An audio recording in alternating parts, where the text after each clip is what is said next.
E aí, gurizada? Seguinte, gurizada, ó. Esse exercício aqui em específico, ele vai trabalhar duas situações onde a força externa aplicada ao sistema, ele é equivalente, tá? A gente tem à disposição de um sistema onde o menor bloco, ele vem na frente, depois a gente tem um bloco maior na sequência.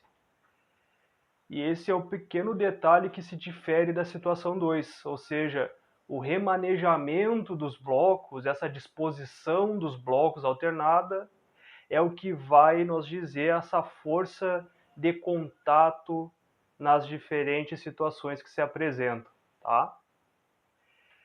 A primeira coisa que a gente faz quando a gente vai resolver esse tipo de exercício, a fim de encontrar a força de contato entre os blocos, é encontrar justamente qual é a aceleração que o sistema propõe.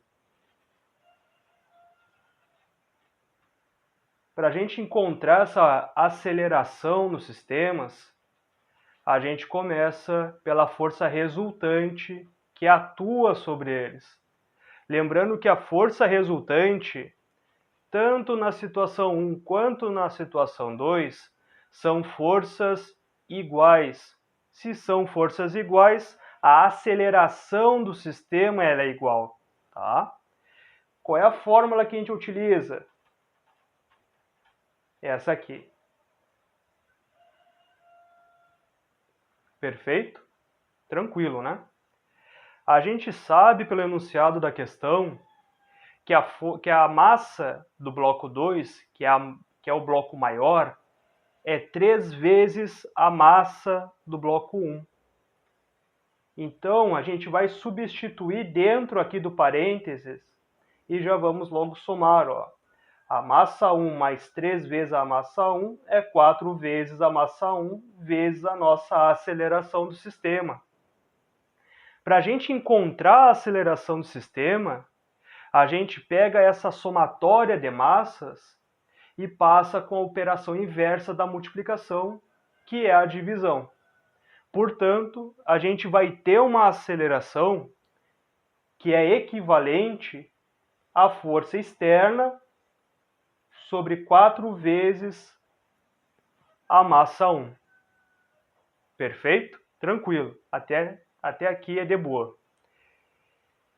Para a gente encontrar essa força de contato que surge entre os blocos, vocês podem fazer de duas formas, tá?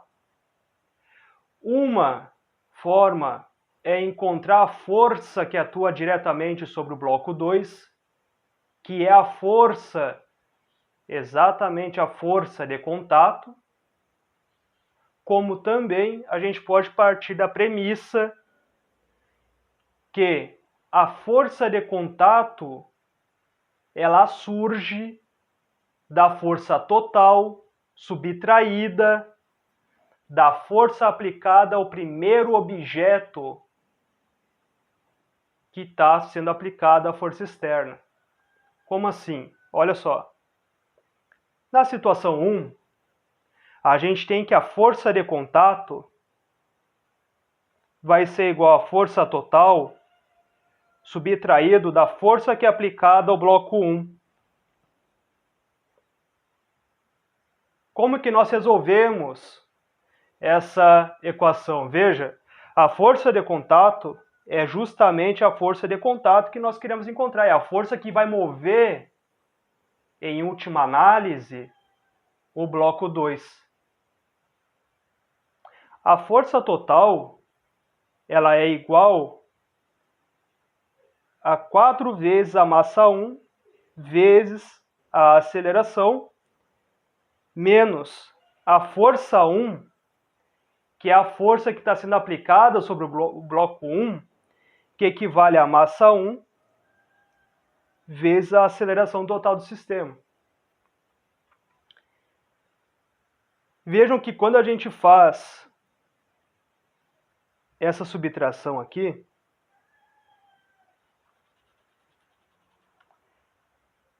E não esqueçam que a gente tem que substituir também a aceleração externa do sistema, que é uma coisa que eu estava anotando aqui, ó, vezes F sobre 4 vezes a massa 1, menos a massa 1 é F sobre 4m1, certo?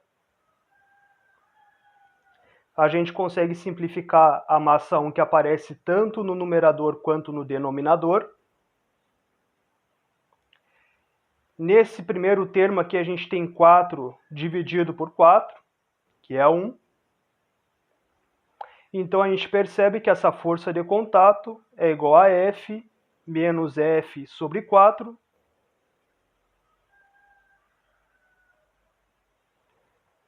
Essa parte da matemática eu não vou explicar agora, porque não é de interesse resolver esse tipo de expressão usando toda a parte da ferramenta, né? Mas eu posso falar para vocês o seguinte, ó.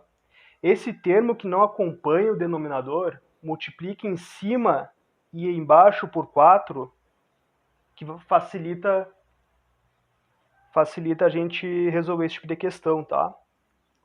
E a gente vai ver então que a força de contato que surge entre os blocos na situação 1 é 3 vezes F dividido por 4. Notem o seguinte, que a força necessária para movimentar o bloco 2, que é o bloco mais pesado, equivale a 3/4 da força, ou seja, existe uma força que está sendo aplicada no bloco 1 que equivale a 1/4 apenas da força. Interessante essa relação, né?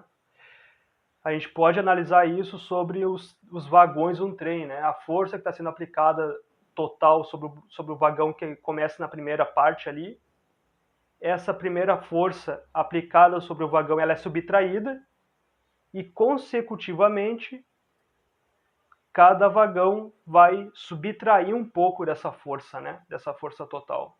Isso aí é interessante. Já na parte 2, a gente vai fazer o seguinte, ó. A gente vai aplicar o mesmo raciocínio. Mas vejam o seguinte, que a força de contato nessa questão aqui vai ser a força total menos a força 2.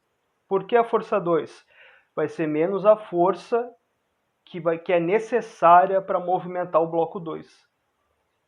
E a força de contato que a gente encontrar aqui vai ser justamente aquela força necessária para movimentar o bloco 1.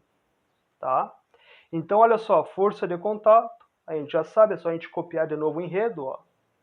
Vai ser aqui 4m1 vezes F sobre 4m1, subtraído da força 2. A força 2 é 3 vezes m1, vezes a aceleração aí, ó. Tranquilo, né? Ó, simplifica esses termos aqui de cima com de baixo, fica F menos, aqui simplifica também, 3/4 de F, multiplica em cima e embaixo por 4,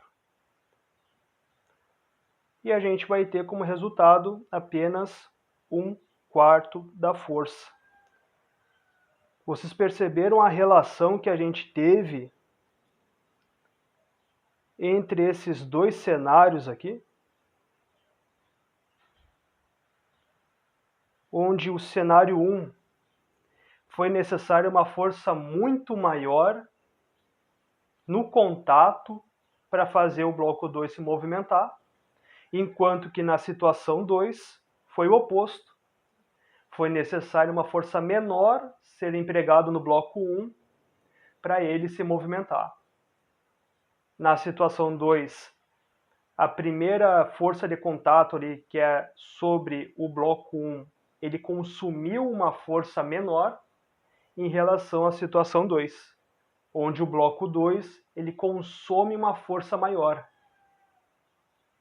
Tá? Então tá aqui a resposta, ó.